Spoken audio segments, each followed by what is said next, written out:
muchos saben, hemos seguido la serie del libro de Hebreos. La semana pasada tuvimos la bendición de saber que Jesús es superior a el sumo sacerdote. En la cultura hebrea se sabía que el sumo sacerdote era la figura más cercana a Dios. El sumo sacerdote era el intermediario por excelencia respecto a Dios. Y el sumo sacerdote era desde siempre una figura muy importante en el judaísmo. Y cuando Jesús viene a establecer su iglesia, su pueblo, él se encontró con la resistencia de muchos judíos que decían: ¿pero qué es eso que tú estás inventando? ¿Qué fe es eso? ¿Qué religión es esa que tú estás inventando si no tiene sumo sacerdote? Si no tiene sacerdote. ¿Cuál es el sumo sacerdote del cristianismo? Bueno, la semana pasada vimos que Jesús es el gran sumo sacerdote. Pero vimos también que Jesús es un sumo sacerdote de un orden especial, de unas características especiales. Y eso nos va a llevar un poquito más de estudio. Hoy vamos a hablar, solamente mencionar a Melquisedec. Y vamos a mencionar algunas características, pero no vamos a entrar en detalle porque lo vamos a ver en el capítulo 7. Hoy vamos a hablar en el capítulo 5 de Hebreos. Y mientras usted lo busca, déjenme recordarle, el libro de Hebreos es un sermón predicado a alguna de las iglesias locales del primer siglo, que fue escrito con la idea de que la gente lo distribuyera, lo copiara y se lo hiciera llegar a otras iglesias. Y tiene instrucciones para las iglesias en cuanto a qué deben hacer. Tiene 6 advertencias a lo largo del libro, pero también tiene mucha doctrina respecto a la supremacía de Cristo. En el capítulo 1 vimos que Él es superior a los ángeles, en el capítulo 1 y 2 vimos que Él es superior a Moisés, en el capítulo 4 vimos que Él es superior al sumo sacerdote, en el capítulo 4 también vimos que Él es superior a Josué, y así hemos visto que Jesús es superior a todas las grandes figuras del Antiguo Testamento, porque este libro es, en el Nuevo Testamento, el libro que más Antiguo Testamento tiene, porque está demostrando que Jesús es digno de imponer el Nuevo Testamento, una nueva forma de relacionarse con Dios, porque en el Antiguo Testamento ellos estaban acostumbrados a la mediación, a la intermediación de un sacerdote. Ya les voy a hablar un poco más en detalle. Pero hoy vamos a ver, en el capítulo 4, el hermano Julito terminó la semana pasada explicándonos que Jesús es superior a el sumo sacerdote. Pero hoy vamos a ver que Jesús no solamente es superior a el sumo sacerdote, sino a todos los sacerdotes. Jesús es mucho mejor que todos los sacerdotes. Y ya vamos a ver en detalle por qué. Vamos a leer desde los versículos 5 al 10. Hebreos 5, del 1 al 10. Repito, Hebreos 5, del 1 al 10. Dice así: todo sumo sacerdote es elegido entre los hombres y constituido a favor de los hombres ante la presencia de Dios para presentar ofrendas y sacrificios por los pecados y para mostrarse paciente con los ignorantes y extraviados, ya que él mismo adolece de la debilidad humana. Por eso mismo debe presentar una ofrenda por sus propios pecados, así como por los del pueblo. Pero nadie puede tomar este honor por cuenta propia, sino el que es llamado por Dios, como en el caso de Aarón. Tampoco Cristo se glorificó a sí mismo haciéndose sumo sacerdote, sino que ese honor se lo dio el que le dijo: tú eres mi hijo, yo te he engendrado hoy. Y que en otro lugar también se dice: tú eres sacerdote para siempre, según el orden de Melquisedec. Cuando Cristo vivía en este mundo y con gran clamor y lágrimas ofreció ruegos y súplicas al que lo podía librar de la muerte, y fue escuchado por su temor reverente. Aunque era hijo, aprendió a obedecer mediante el sufrimiento. Y una vez que alcanzó la perfección, llegó a ser el autor de la salvación eterna para todos los que le obedecen. Y Dios lo declaró sumo sacerdote según el orden de Melquisedec. Vamos a ver.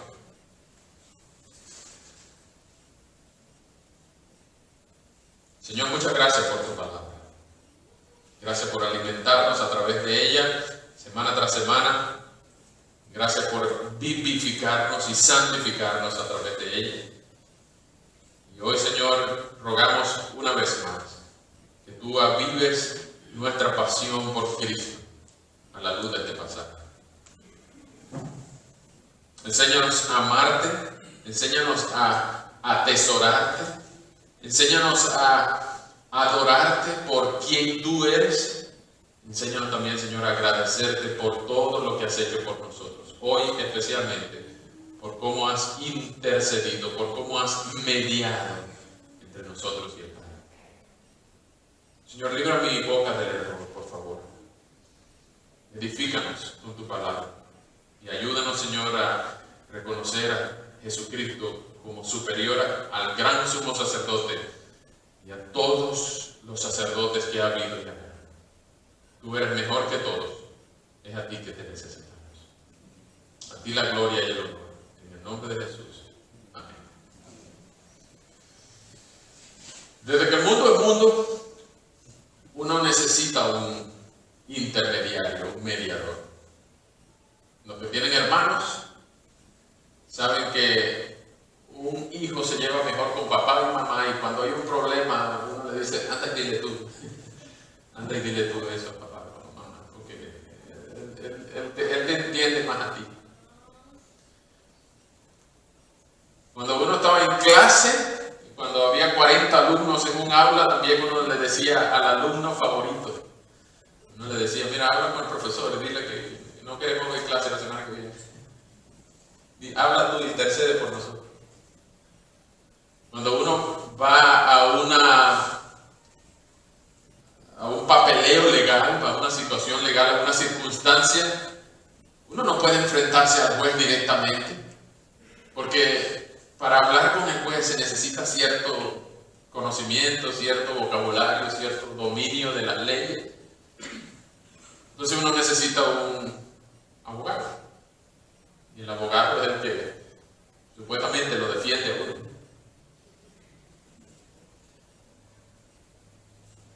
Algunas veces la mamá se porta como la intermediaria entre los hijos y dice, está bien, yo le digo a tu papá, no te preocupes, yo hablo contigo, quédate quieto. ¿Usted entiende lo que estoy tratando de decir? Y es que desde que el mundo es mundo, es una condición del hombre que uno trata de evitar un conflicto. Yo no sé si en su cultura es normal que déjalo pasar, eso es así, él es así, él no va a cambiar, déjalo quieto, no es gran cosa, vamos a evitar el conflicto. Y una de las formas de evitar el conflicto es nombrar un intermediario, un mediador. ¿De dónde salió esa idea? Esa idea nació en Edén, el paraíso. ¿Se acuerdan? Allá en Génesis 1, Dios creó y llenó todo lo que había creado. En Génesis 2 creó al hombre y todo lo que existe y todo era bueno, pero en Génesis 3 el hombre pecó, cayó y la mujer con él. Y todo se dañó. Y desde ese momento Dios tuvo que matar una víctima inocente para que le tapara la desnudez al hombre. Y esa sangre inocente tapó la desnudez del hombre y la mujer.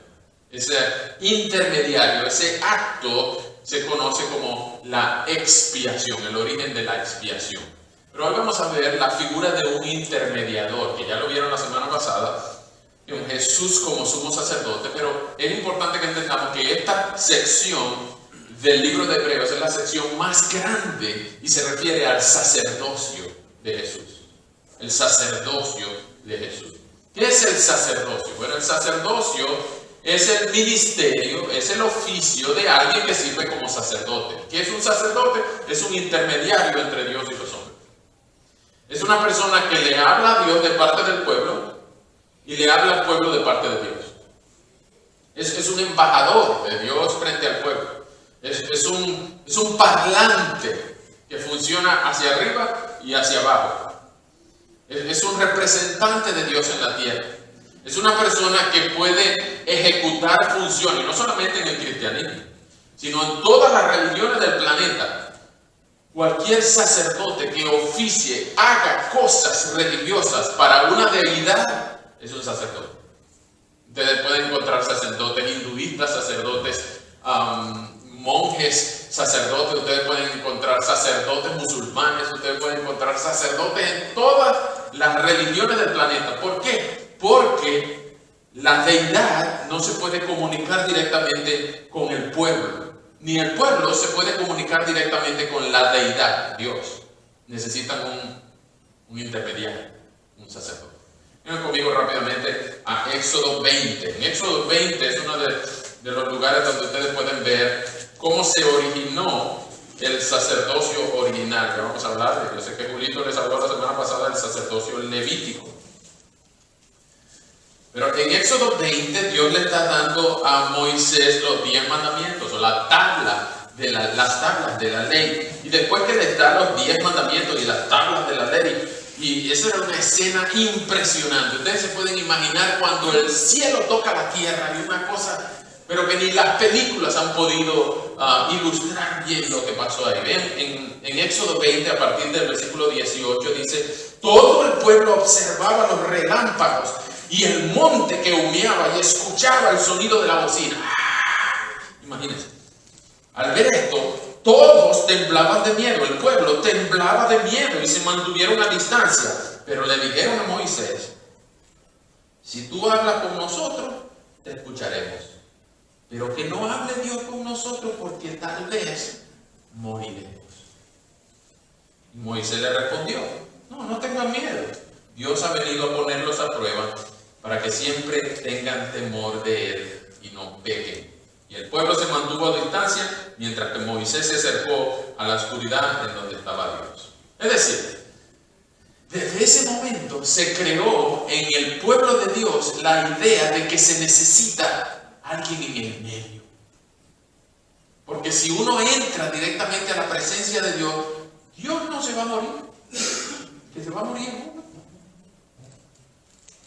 Ustedes no han escuchado canciones que dicen: muestra tu gloria delante de nosotros, Dios. Hazte presente. Algunos dicen: bienvenido, Espíritu Santo. Muéstrate, manifiéstate entre nosotros. Yo pienso que a veces la gente no entiende lo que es la gloria de Dios. Si Dios se hace presente entre nosotros, con todo el esplendor de su gloria, ninguno de nuestros cabellos queda peinado. Ninguna de nuestras moléculas que nos componen va a quedar juntas. Porque la gloria de Dios es algo que un hombre no puede, un hombre pecador, una mujer pecadora, no puede soportar. Entonces, en ese momento, desde ese momento en adelante, se creó la figura del sacerdote. Moisés en ese momento fungió como sacerdote, pero luego vemos en Números que se estableció a Aarón como el primer gran sumo sacerdote, y de ahí en adelante todos los sacerdotes tenían que ser de la tribu de Leví. Por eso se habla del sacerdocio levítico. Y de ahí en adelante todos los que servían como sacerdotes, ellos no tenían tierra, no tenían porción. Ellos no recibieron herencia. ¿Por qué? Porque Jehová era su porción.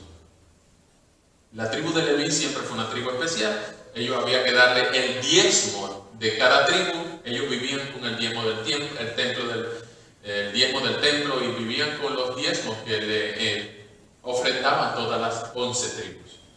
Pero no solamente eso, sino que en cada periodo de la teocracia, en cada periodo del gobierno de Dios con Israel, durante los patriarcas, durante los reyes, durante los jueces, durante todos los periodos, durante la monarquía unida, durante todos los periodos de la historia de Israel, siempre había un sumo sacerdote. Y reinaba fulano de tal, y fulano de tal era el sumo sacerdote. Y cuando el rey dijo fulano de tal era el sumo sacerdote. ¿Por qué? Porque el sumo sacerdote era una figura que siempre se mantuvo en la historia de Israel, aunque cambiaran los patriarcas, aunque cambiaran los jueces, aunque cambiaran los reyes y aunque cambiaran los profetas. Entonces, es muy importante la figura del sumo sacerdote. Y vimos la semana pasada que Jesús es mayor que el sumo sacerdote. Ahora, vamos a ver algunas características del sumo sacerdote. Vean que Hebreos 5:1 empieza diciendo todo sumo sacerdote. Es decir, que aquí no solamente está el sumo sacerdote en los tiempos de Jesús, era Anás y Caifás. Pero todo sumo sacerdote está incluido en este conjunto que vamos a hablar aquí. Vamos a hablar primero 4 cosas acerca de todo sumo sacerdote. Primero, ¿qué y cómo fue elegido? Primero, ¿qué y cómo fue el sumo sacerdote? El versículo 5:1 dice que todo sumo sacerdote, 1, es elegido entre los hombres y es constituido a favor de los hombres ante la presencia de Dios. Es decir, tiene que ser un hombre, y un hombre masculino. Hoy en día hay que aclarar. Tiene que ser un hombre como especie de la raza humana. No puede ser una jirafa, no puede ser un árbol, no puede ser un chigüire, no puede ser una mariposa. Tiene que ser un hombre. Y tiene que ser un hombre masculino. ¿Por qué? Porque para que represente por especie y por autoridad tiene que ser un hombre. Y es elegido. Ya van a ver que él no es autoimpuesto. Él no puede decir, yo quiero. No, él es elegido de entre los hombres, especialmente de la tribu de Leví. Pueden ver eso en el libro de Números y en el final, en el tercio final del libro de Éxodo. Ustedes ven que él es elegido. No cualquiera puede ser sumo sacerdote. No cualquiera puede ser sumo sacerdote. Ya van a ver quién solamente puede. Pero y es constituido, fue sacado de entre los hombres para constituirse a favor de los hombres ante la presencia de Dios. Es decir, un intermediario. Un alumno favorito, un hijo favorito que hable en favor del pueblo ante Dios. Para que la presencia de Dios no los fulmine a todos ellos. Entonces tiene que haber alguien como ellos en el medio. Segundo, ya vimos el qué y el cómo, pero segundo, ¿para qué fue elegido, fue constituido el sumo sacerdote? O todo sumo sacerdote. Bueno, en la mitad del versículo 1 dice que fue constituido para presentar ofrendas y sacrificios por los pecados. Primera parte. Para presentar ofrendas y sacrificios por los pecados. Y segundo, para mostrarse paciente. La frase, subrayenla por favor. Para mostrarse paciente con los ignorantes y extraviados. Subrayen, ignorantes y extraviados. Y ustedes van a ver por qué. Pero no solamente eso. Tercera condición. ¿Por qué él tiene que presentar ofrendas y sacrificios por los pecados y mostrarse paciente con los ignorantes y extraviados? Bueno, el final del versículo 2 dice que él mismo adolece de la debilidad humana. Es decir, él también es pecador. Él también se va a morir. Él también sufre tentaciones. Él también es uno como ellos. Todo lo que venimos del catolicismo sabemos y estamos acostumbrados a la figura de un sacerdote. Es más, nosotros conocemos al sacerdote del pueblo. Todo el mundo conoce al sacerdote del pueblo. Algunas veces él es buena gente. Algunas veces no tiene muy buena reputación. Y en lo que venimos del catolicismo estamos acostumbrados al sacramento de la confesión.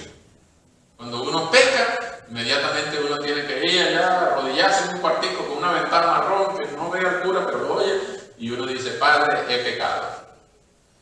Y el cura te dice, ajá, amigo, ¿qué hiciste esta vez? Bueno, le metí la pierna a un amigo en la escuela, se cayó y se hizo un chichón en la frente. Y entonces el Padre te dice, bueno, yo te absuelvo, reza 5 Ave María y 4 Padre Nuestro, y con eso está firme. Y uno cree que esas cosas son verdad. Y uno creció con eso. Y yo no sé si ustedes, pero a mí me tocó varias veces y me arrodillé allá. Y a mí me daba pena contarle a un tipo que era tan pecador como yo, todo lo que yo había hecho. Pero como él me ofrecía el perdón, yo iba muy tranquilo y le pedía absuelto. Y no está absorbiendo nada. Es lo que me mandaba era una tarea para orar y ni vigilaba si yo rezaba los benditos Padre Nuestro. Me absorbía, así de fácil. ¿Por qué? Porque siempre se necesitaba un intermediario, porque a mí no me enseñaron a que yo podía orar directamente a Dios. Tenía que pasar por el cura, el sacerdote. Pero él también adolece de la debilidad humana. Ningún hombre puede perdonarle los pecados a otros. Por eso en Marcos 5, el escándalo, cuando Jesús al muchacho que metieron por el techo le dice: tú estás paralítico. Muy bien, tus pecados te son perdonados. ¿What? Pero él no vino para que le perdonaran los pecados, sino para que le enderezara la pierna. Pero el escándalo de perdonar de otro hombre, Jesús, perdonarle los pecados al paralítico, eso fue un escándalo. Y la gente decía: ¿quién puede perdonar pecados sino solo Dios? Eso era un escándalo. Y Jesús le dijo: porque yo soy Dios. Y para que ustedes vean que yo tengo autoridad para perdonar pecados, levántate, toma tu lecho y anda. Y así pasó. ¿Por qué? Porque Jesús es Dios. Y Él puede perdonar pecados porque Él no es un hombre, sino que Él es un hombre que es Dios. Entonces, ese hombre, el sacerdote, todo sumo sacerdote, adolece, sufre de la debilidad humana. Él es mortal, Él se va a morir. Nunca un sumo sacerdote duró para siempre. Todos se morían. La tercera parte de esto es que por ser hombre, por ser pecador, en el versículo 3, Hebreos 5:3, dice que por eso mismo, en Levítico, allá en Éxodo, se dice que él debe presentar una ofrenda por sus propios pecados, así como por los del pueblo. Es decir, él no puede llegar al lugar santísimo como bailando así. ¿Qué pasó, Dios? ¿Cómo está la cosa? No te veía desde el año pasado. No, él tiene que entrar con reverencia, porque él mismo es pecador y tiene que ofrecer sacrificio por él primero para poder purificarse, para después poder interceder por el pueblo. Porque él mismo era pecador, un descendiente de Adán. Entonces esas son las características de todo sumo sacerdote. Y no solamente eso, sino que ahora vamos a ver un contraste y una similitud en los versículos 4 y 5. Un contraste y una similitud con Cristo. Versículo 4 dice que ningún sumo sacerdote puede tomar este honor por cuenta propia.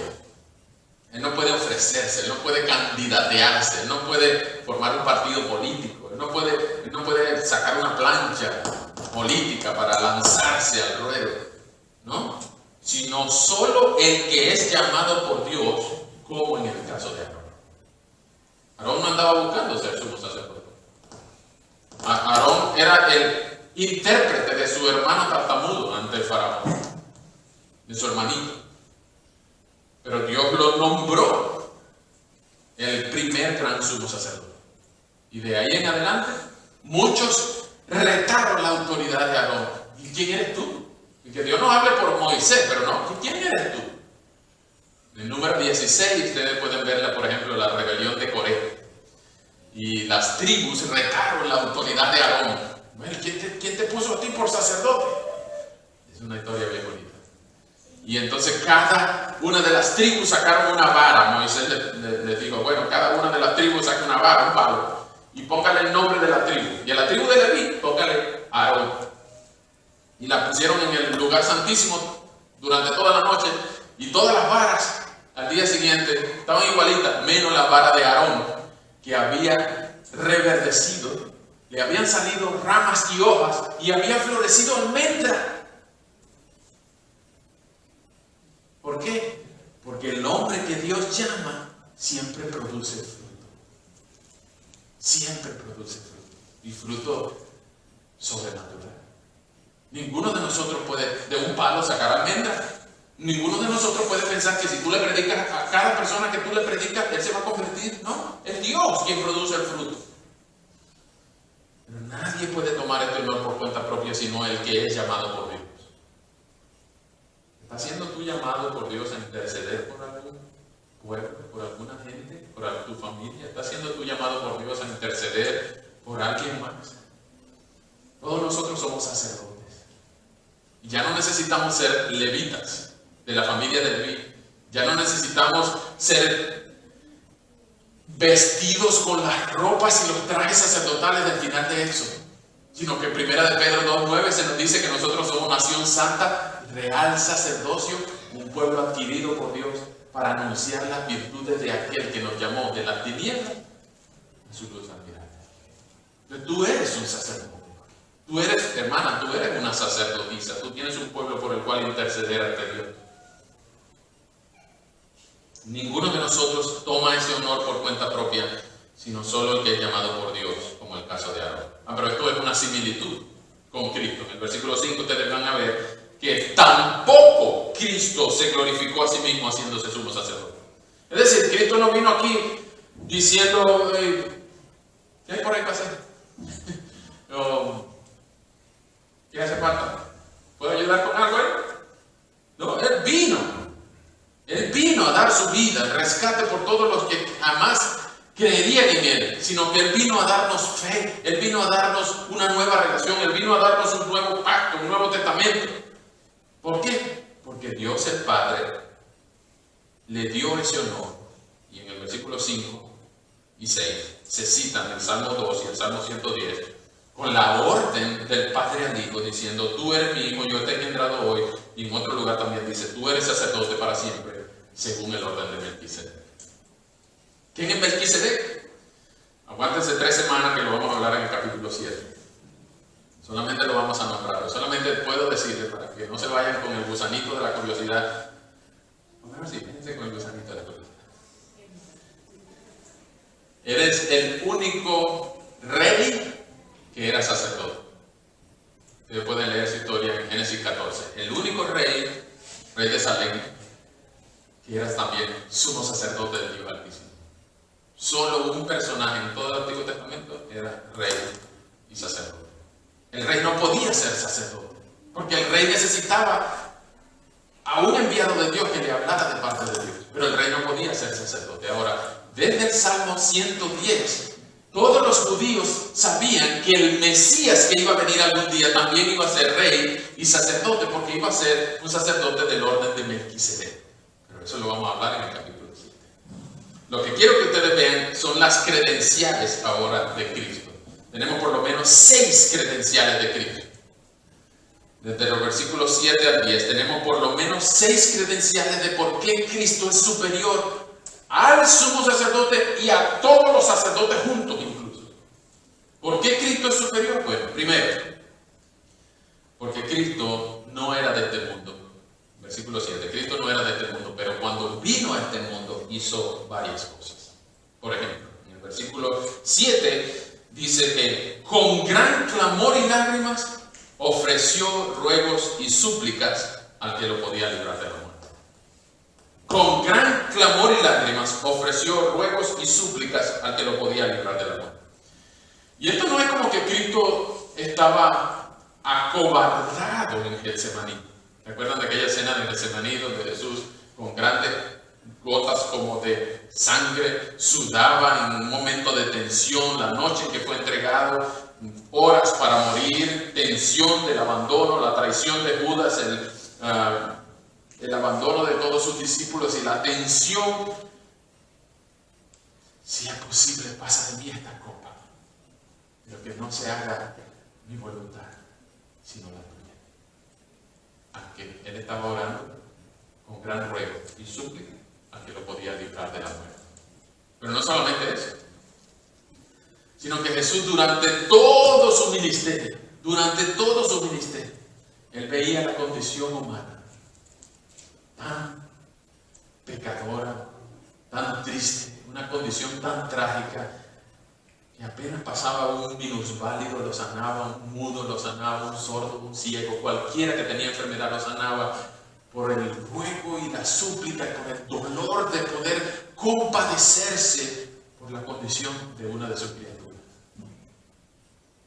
Y él vivía con ruegos y súplicas al que lo podía librar de la muerte. No para que no muriera, sino para que su muerte sirviera, para que estas criaturas pudieran tener una nueva y buena relación con el Padre que los creó.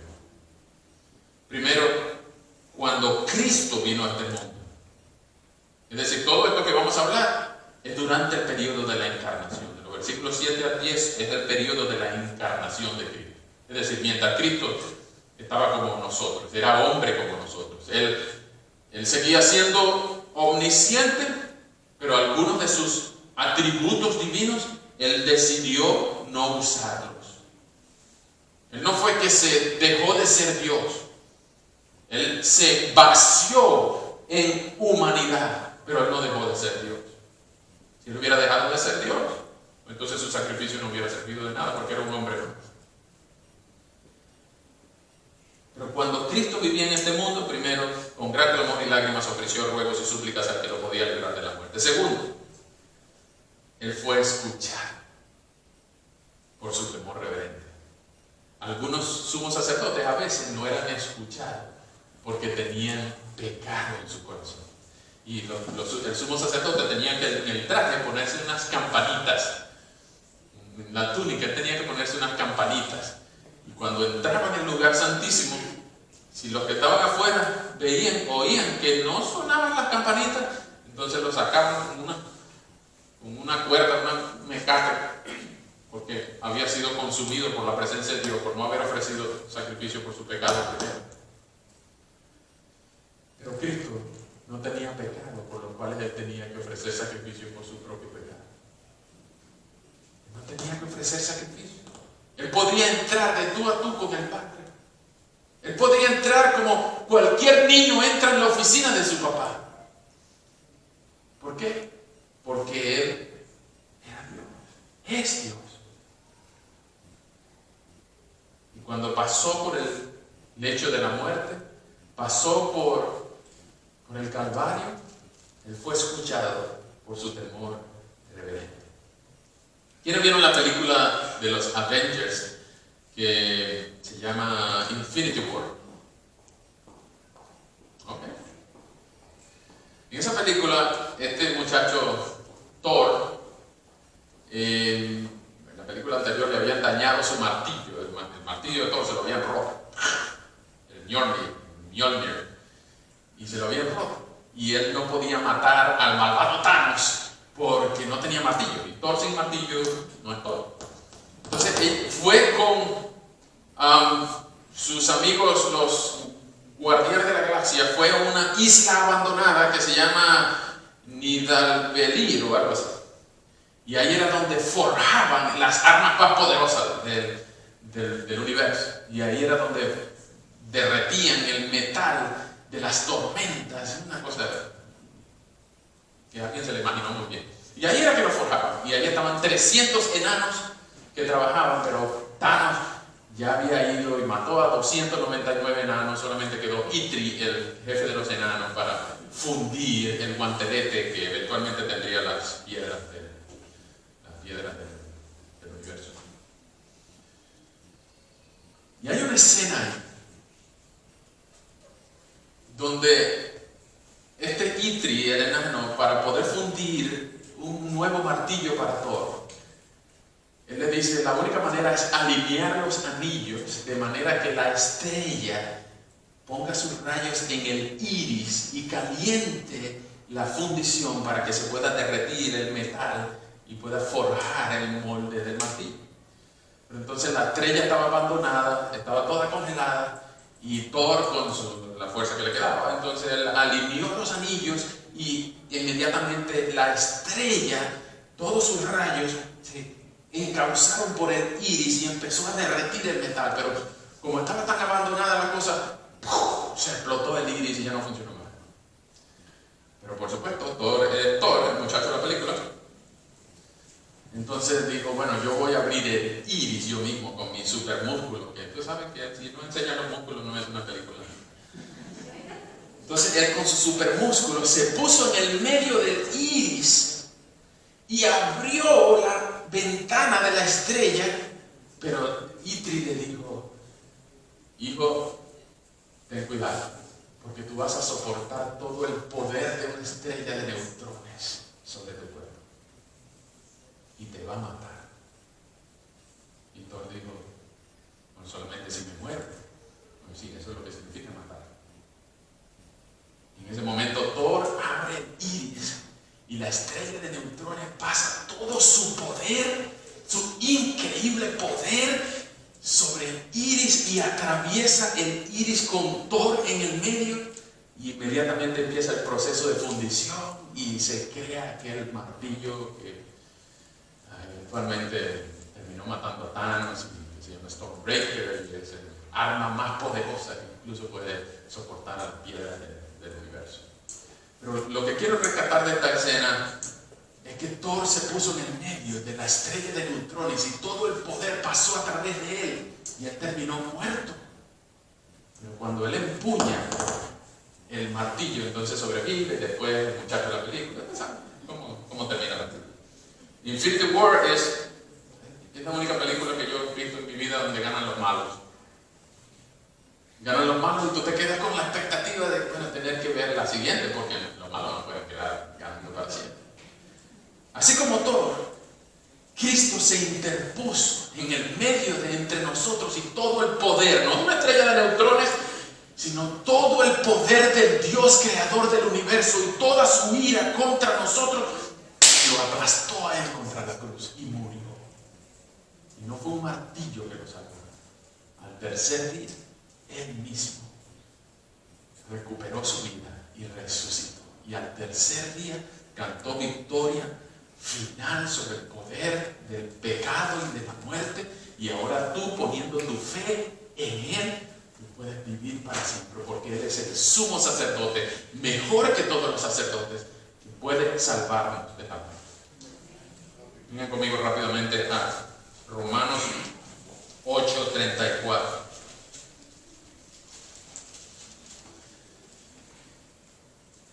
¿Quién es el que condenará? Romanos 8:34. ¿Quién es el que condenará? Cristo es el que murió, más aún el que también resucitó y el que además está a la derecha de Dios e intercede por nosotros. Hermano, Cristo intercede por ti aún hoy. Aún hoy. Cuando tú pecas, todavía Cristo dice por ti: papá, perdóname, él no sabe lo que hace. Aún para Cristo, nosotros también somos ignorantes y extraviados. Cristo intercede por ti cuando dijiste una grosería, cuando sucumbiste a una tentación, cuando hiciste lo que no debías hacer, o dijiste lo que no debías hacer, o le diste like a lo que Dios ofende. Cristo aún intercede por ti. En 1 de Juan 1:1 y 1 de Juan 2:1 y 2 dice que tenemos abogado que nos defiende. En 1 Timoteo 2:5 dice que hay un solo mediador entre Dios y los hombres, y ese es Jesucristo, hombre. Y no hay otro nombre dado a los hombres en el cual podamos ser salvos, porque Él es mejor que Él, sumo sacerdote, mejor que todos los sacerdotes. En el versículo 8 dice algo muy interesante. Que cuando Él, aún a pesar de que Él era hijo, aprendió a obedecer mediante el sufrimiento. El omnisciente aprendiendo. Jesús, el perfecto, eterno Hijo de Dios, aprendiendo. Sí, porque Jesús lo sabía todo, pero no podía sentir porque no estaba encarnado. Por eso el versículo 7 empieza cuando Cristo vivía en este mundo. Él aprendió mediante el sufrimiento a obedecer en medio de la tribulación. Es decir, que ninguno de nosotros puede decirle a Cristo: no, es que esa tentación es más grande que yo, tuve que caer. No, Cristo también aprendió a obedecer mediante el sufrimiento. Y 1 Corintios 10:13 dice que a nosotros no se nos ha sobrevenido ninguna tentación que no sea humana, sino que juntamente con la tentación también vendrá la salida. Pero ninguno de nosotros puede decirle a Cristo: te pasaste, porque esa tentación es sobrehumana. No, ninguno de nosotros puede decir eso, porque Cristo también pasó por lo mismo que tú y que yo. Y Él venció, y Él no pecó. Versículo 9 dice que una vez alcanzó la perfección, es decir, esto es después de la muerte y la resurrección, Él llegó a ser el autor de la salvación eterna para todos. No para todos los seres humanos, sino específicamente para todos los que le obedecen. Ningún sumo sacerdote podía hacer esto, porque ningún sumo sacerdote era perfecto. Él tenía que ofrecer sacrificio por él mismo. Pero Cristo murió y resucitó. Cristo fue el sacerdote y fue la ofrenda. Cristo es el justo que justifica. Cristo es el cordero y el león. Cristo es el juez y es el abogado. Cristo es también el que tomó tu lugar y el que te justifica. Impresionante el rol de Cristo como sacerdote, como intercesor, como intermediario, como mediador. Después de todas estas cosas, el versículo 10 dice que Dios lo declaró sumo sacerdote según el orden de Melquisedec. Que es exactamente, vengan conmigo al Salmo 110. ¿Por qué? ¿Por qué el Salmo 110 es importante? Bueno, porque este versículo, exactamente es el cumplimiento de la profecía del Salmo 110.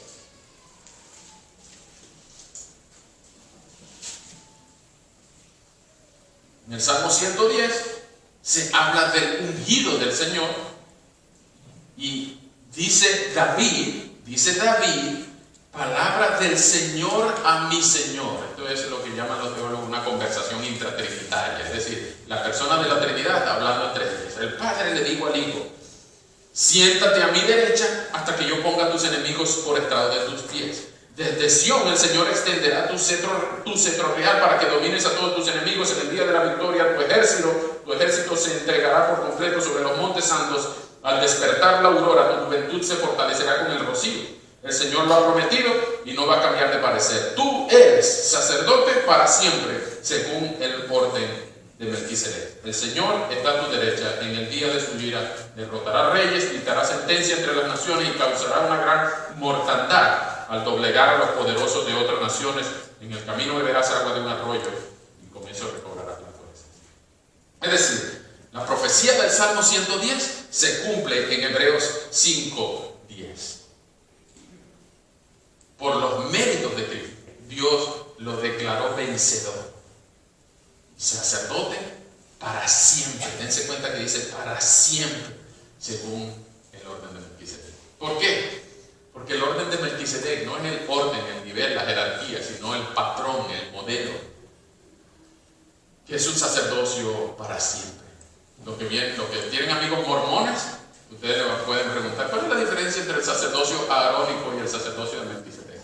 Ellos tienen un enredo que parece un kilo de estopa con el sacerdocio de Aarón y el sacerdocio de Melquisedec. Pero básicamente el sacerdocio de Aarón es nacional para Israel nada más. El sacerdocio de Melquisedec es universal. El sacerdocio de Aarón es temporal. El sacerdocio de Melquisedec es eterno. Por eso Jesús es como Melquisedec, porque no tiene ascendencia, no tiene descendencia, no se sabe de dónde nació, no se sabe dónde lo enterraron. ¿Por qué? Porque Cristo es como Melquisedec, que es un sacerdocio universal y eterno.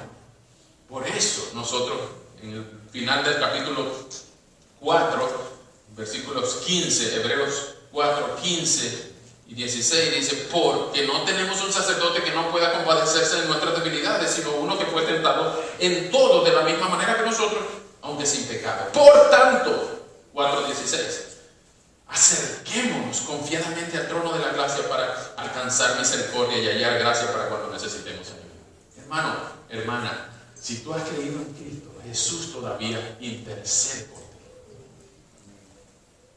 ¿No reconforta tu vida el saber que tú tienes un abogado?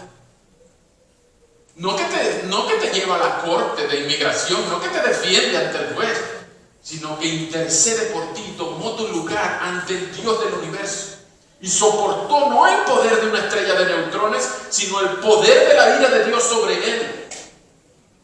Intercede por ti, aún hoy. Pero eso es si tú estás en Cristo. Si tú no estás en Cristo, en el versículo 2, Hebreos 5:2, dice que tú eres un ignorante o un extraviado. Es más, esta frase está construida de una manera interesante. Lo que quiere decir es que por no conocer, tú te vas a perder. Por no saber, tú te extravías. Los ignorantes y los extraviados. Todos los que pecan, pecan por ignorantes. Y por ignorantes se extravían. Y como cuando tú vas a algún lugar aquí en la ciudad y tú dices, no, yo sé cómo llegar. Y no pones el GPS y te pierdes. Pues todos los seres humanos, tal como tú y como yo, estamos en una de estas dos condiciones. O somos ignorantes o somos extraviados. Algunas personas todavía no saben qué es lo que es pecado y qué es lo que no es pecado. Y por eso pecan y ofenden a Dios, porque no saben. Es más, tú y yo, cuando no habíamos venido a Cristo, no teníamos el Espíritu Santo en nuestro corazón. No nos pesaba pecar, ¿cierto? No nos pesaba decir grosería, decir mentira, ofender. No nos pesaba. Es más, si alguien nos hacía ver nuestro error, decíamos, yo soy así nací yo. No conocíamos esa palabra perdón. No sabíamos que teníamos que podíamos pedir perdón entre nosotros mismos y no necesitábamos un cura para que nos absuelva. ¿Por qué? Porque no conocíamos. Éramos ignorantes. No conocíamos qué era lo que ofendía a Dios. Teníamos alguna idea, por ejemplo, adulterio, eso es malo. Robar, eso es malo. Matar, eso es malo. Todas las cosas que sobre todo los mandamientos de la segunda tabla, de los mandamientos 6 al 10, enseñan la codicia, eso es malo. Todo el mundo sabe que eso es malo. Es más, no quiero que saber los 10 mandamientos para saber que desear la mujer o el hombre del prójimo, el burro del prójimo, la empanada del prójimo, entonces es malo. Pero no sabíamos más allá. ¿Y por qué es malo? Es malo porque ofende a Dios. Es malo porque Dios dijo que era malo. No como Eva, que vio la fruta y era deseable a los ojos y quiso comerla. Y ella no sabía que la serpiente estaba torciendo la verdad para hacer dudar de lo que Dios le había dicho. Entonces nosotros no podemos decidir qué es lo que es malo o qué es lo que no es malo. Nosotros no tenemos esa capacidad. Lo que nosotros tenemos es que aprender a no ser ignorantes. Y por no ser ignorantes, pues no nos vamos a extraviar. Todos los ignorantes se extravían. Déjenme introducirles un concepto que vamos a ver al final del capítulo 10 de nuestro, 2 meses creo. Al final del capítulo 10 vamos a ver que Dios no perdona a todo el mundo. Dios solamente perdona a los ignorantes y extraviados. En el capítulo 10, versículo 26, ustedes van a encontrar que a todo aquel que peca deliberadamente ya no queda perdón por su pecado, sino una horrenda expectación de juicio que ha de devorar a los adversarios.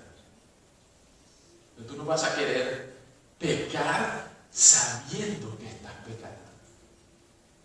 Tú no puedes decir como la gente que dice, yo sé que esto es pecado y que Dios me perdone, pero igualito lo voy a hacer. No, tú sabes que estás pecando. No hagas eso. Porque tú vas a tener toda la vida el peso de este versículo, que ya no lo ignoras, sino que ahora sí lo sabes. Dios no perdona a aquel que peca deliberadamente. Wow. ¿Desde cuándo tú no confiesas tus pecados a tu sacerdote?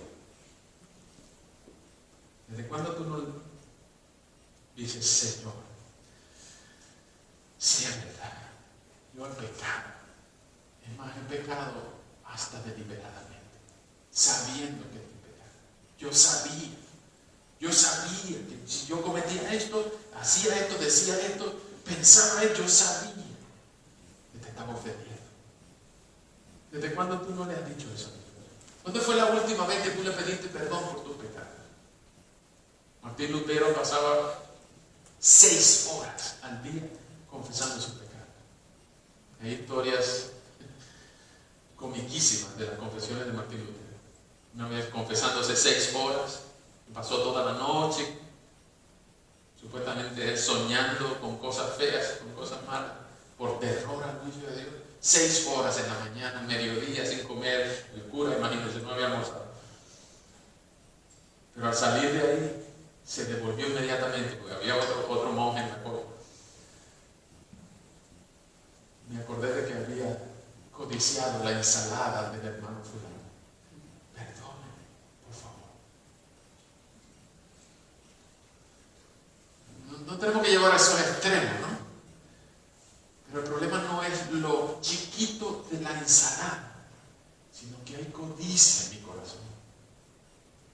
Hay lujuria, hay pasiones desordenadas, hay mentira, hay falta de dominio propio, hay alegrías por lo que ofende a Dios, hay tristezas y vergüenza por lo que Dios quiere que yo haga y diga. Necesitamos un intercesor. Tú y yo necesitamos un intercesor. Si tú estás en Cristo, si tú has creído en Cristo, Cristo es mejor que el sumo sacerdote y mejor que todos los sacerdotes. Pero si tú no estás en Cristo, tú puedes que seas un ignorante. En el buen sentido de la palabra. Y en el mal sentido también. No seas ignorante. No te extravíes. No creas que te las sabes todas. Si el sumo sacerdote en el versículo 2 puede mostrarse paciente con los ignorantes y extraviados, ¿cuánto más Cristo? ¿Cuánto más Cristo, que es mejor que el sumo sacerdote que todos los demás sacerdotes? Puedes saber que tú eres débil, pero tú tienes que creer que tú eres débil. Jamás puedes decir: yo soy más fuerte que Cristo, yo me voy a defender yo mismo en el juicio del trono blanco, yo en el juicio final yo mismo me voy a defender porque yo tengo argumentos, yo sé cómo hablar con el papá, con el policía, con el juez, yo puedo hablar con Dios de tú a tú. No, posiblemente tú eres un ignorante y extraviado. ¿Eres tú un ignorante y extraviado? Un ignorante es uno que no sabe, pero un extraviado es uno que sabe y aún así se ha apartado, se ha extraviado. ¿Serás tú un no ignorante que se está extraviando? Si estás aquí, estás oyendo esto, posiblemente ya no seas tan ignorante. Tenemos que seguir creciendo, pero algunas veces sufrimos la tentación de querer extraviarnos e ir tras aquello que produce más beneficio temporal terrenal, en vez de ir detrás del gran sumo sacerdote y rogar ayuda y oportuno socorro. Es en Cristo que tenemos que fijar nuestra mirada. Es en Cristo que tenemos que confiar todas nuestras confesiones, todos nuestros dolores, todas nuestras penas, todas nuestras inseguridades. Es a Cristo por quien debemos vivir para toda la vida. Es Cristo quien es nuestro gran sumo sacerdote, mejor que todos los sacerdotes. Déjenme terminar con una poesía que es atribuida a Lope de Vega, pero es generalmente se acepta como anónima, nadie sabe quién la escribió, pero es de la época medieval. Es una poesía muy bien, se llama El soneto al Cristo crucificado, ustedes lo pueden googlear cuando gusten. Y es expresando el amor de uno que ha sido perdonado, de uno que ha sido absuelto por el verdadero sacerdote, gran sumo sacerdote Jesús. Es uno que ha entendido que yo mismo no me podía defender, sino que ahora yo me abandono en los brazos de mi mediador, de mi intermediario, y es a él al que le doy las gracias, no por darme un papel ante el juez, no por darme una posición ante el policía, ante el profesor, ante mi papá, sino por darme su posición ante el Dios de los cielos, por haber absorbido todo el poder de la ira de Dios y aplacar la ira de Dios que tenía en contra mí. Alguien que entendió lo preciado que es el sacerdocio de Cristo. Dice así: no me mueve mi Dios para quererte el cielo que me tienes prometido, ni me mueve el infierno tan temido para dejar por eso de ofenderte. Tú me mueves, Señor. Muéveme el verte clavado en una cruz y escarnecido. Muéveme ver tu cuerpo tan herido. Muéveme tus afrentas y tu muerte. Muéveme en fin tu amor, y en tal manera que aunque no hubiera cielo yo te amara, y aunque no hubiera infierno te temiera. No me tienes que dar para que te quiera, pues aunque lo que espero no esperara, ni lo que necesito no llegara, lo mismo que te quiero